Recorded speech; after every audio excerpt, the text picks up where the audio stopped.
नमस्कार दोस्तों, मैं रोहन शर्मा स्वागत करता हूं सभी का आपके अपने चैनल सतत प्रवाह में। कैसे हैं आप सभी दोस्तों? आज इस वीडियो में हम बात करने वाले हैं भगवान भोलेनाथ के बारे में, शिव के बारे में, शिव के महत्व के बारे में और साथ ही साथ भगवान भोलेनाथ के शिव के शक्ति के बारे में।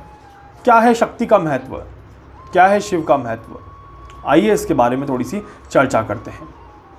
देखिए, भगवान शिव और शक्ति कभी भी एक दूसरे से अलग नहीं होते। जी हाँ, भगवान शिव और शक्ति कभी भी एक दूसरे से अलग नहीं होते। जहाँ शिव है वहाँ पर शक्ति है और शक्ति के बिना शिव अधूरे, शिव के बिना शक्ति अधूरी।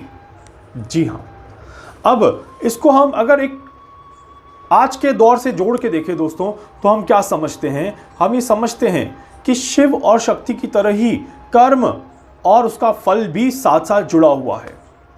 जिस तरह से कर्म है, वो जो कर्म है वो ही आपका शिव है और कर्म का जो फल है वो ही आपकी शक्ति है। जी हाँ, बिल्कुल ठीक समझा आपने। जो मैं समझाना चाहता हूँ यहाँ पर, वो आप बिल्कुल सही समझ रहे हैं। आपने कभी देखा होगा, भगवान शिव हमेशा ध्यान में लीन रहते हैं, फिर भी पूरे संसार पर उनकी नज़र रहती है। वो ही शक्ति है, वो ही यहाँ पर शक्ति का प्रदर्शन दिखाती है। इसी तरह से जब आप कार्य करते हैं, जब आप कोई कर्म करते हैं, तब आपके दिमाग में भी हर तरफ उस फल को पाने की इच्छा होती है। वो ही आपकी शक्ति है, वो ही आपका साहस है। तो इसी तरह से जब भी कोई व्यक्ति कोई गेम खेलता है, कोई डांस करता है, कोई गाना गाता है, तो जो वो एफर्ट करता है वो शिव का प्रारूप है। जो वो एफर्ट है वो ही शिव का प्रारूप है। ऐसे में अगर आप डर जाते हैं, ऐसे में अगर आप परेशान हो जाते हैं, ऐसे में अगर आप विचलित हो जाते हैं, तो ना तो आप अपने कर्म कर पाते हैं और ना ही आप उस कर्म के अच्छे रिजल्ट्स को देख पाते हैं। मतलब कि जिस व्यक्ति को अच्छा कर्म ना मिला, शिव का सहयोग ना मिला, उस व्यक्ति की शक्ति भी खराब हो जाती है। और जिस व्यक्ति को शिव का सहयोग मिल गया, अच्छे कर्मों का सहयोग मिल गया, उसके फल भी बहुत ही ज़्यादा अच्छे आ जाते हैं।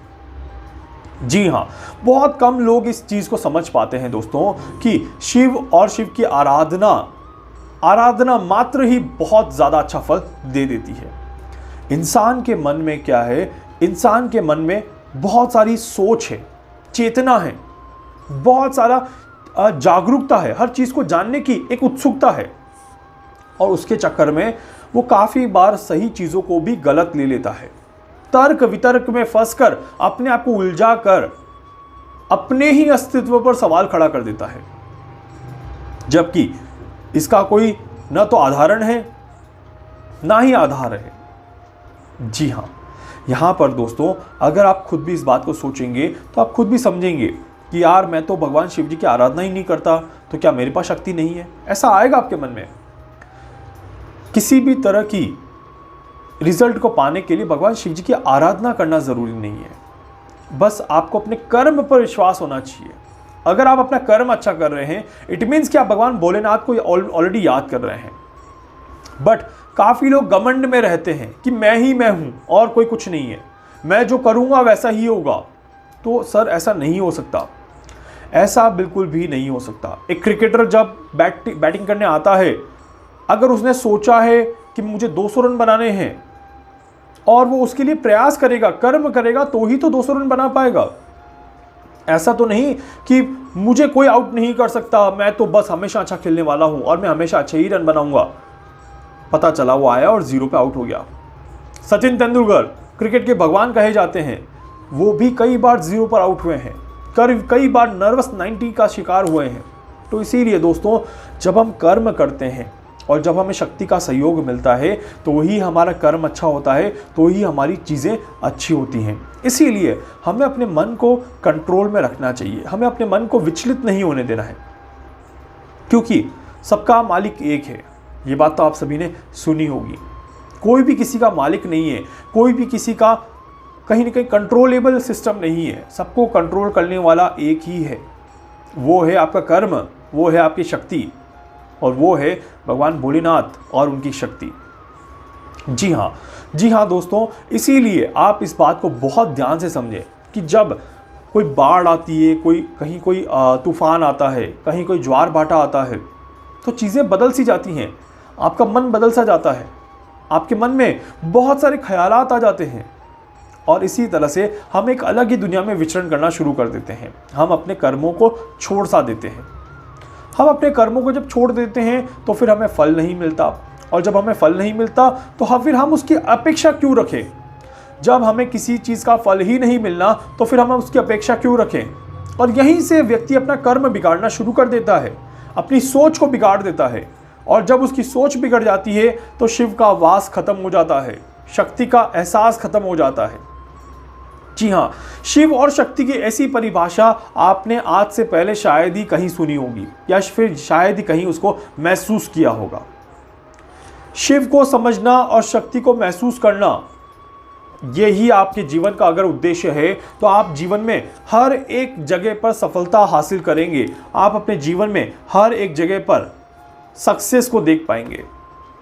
अगर आप अपनी ही दुनिया में विचरण करेंगे और आप अपनी ही तरह से अपनी चीज़ों को करना पसंद करेंगे और कर्म को छोड़ देंगे, उसके एहसास को छोड़ देंगे, तो फिर आप आगे नहीं बढ़ पाएंगे। जी हाँ, मुझे कहते हुए अच्छा नहीं लग रहा, बट यही सत्य है दोस्तों कि आप आगे नहीं बढ़ पाएंगे, क्योंकि आपने अपने ज़िंदगी की डोर किसी और को दे दी, या फिर आपकी ज़िंदगी की डोर एक तरह से हवा में कट गई, और कटी हुई पतंग बहुत ज़्यादा समय तक उड़ नहीं पाती, एक समय के बाद वो ज़मीन पर आ ही जाती है। तो इसीलिए दोस्तों, अगर आपको भी कटी पतंग बनना है अपने जीवन में तो आप बेशक बन सकते हैं, बट आपके पास मौका है। आपके पास मौका है अपने कर्मों को करने का, शिव को महसूस करने का, शिव की शक्ति को महसूस करने का, और अपने कर्मों को अच्छा करने का। तो अपने कर्मों को अच्छा करिए, अपने दिनचर्या को अच्छा करिए, अपने जीवन को अच्छा करिए, और किसी भी तरह से अपने कर्मों को खराब मत करिए, क्योंकि कर्म का फल यहीं का यहीं मिल जाता है। उसके लिए आपको बहुत ज़्यादा लंबे समय तक इंतज़ार नहीं करना पड़ता। इसी तरह से दोस्तों, अगर आप भी कर्म करेंगे तो उसका फल अच्छा मिलेगा, और कर्म नहीं करेंगे तो कहीं ना कहीं फल आपका खराब होगा। तो उम्मीद करता हूँ कि ये वीडियो आपको अपने कर्मों को याद दिलाएगा, आपको याद दिलाएगा कि आपको कितने अच्छे कर्म करने हैं और आप कितना अच्छा कर्म अपने जीवन में कर सकते हैं। उम्मीद करता हूँ वीडियो आपको अच्छा लगेगा और वीडियो का कंसेप्ट भी आपको अच्छा लगेगा।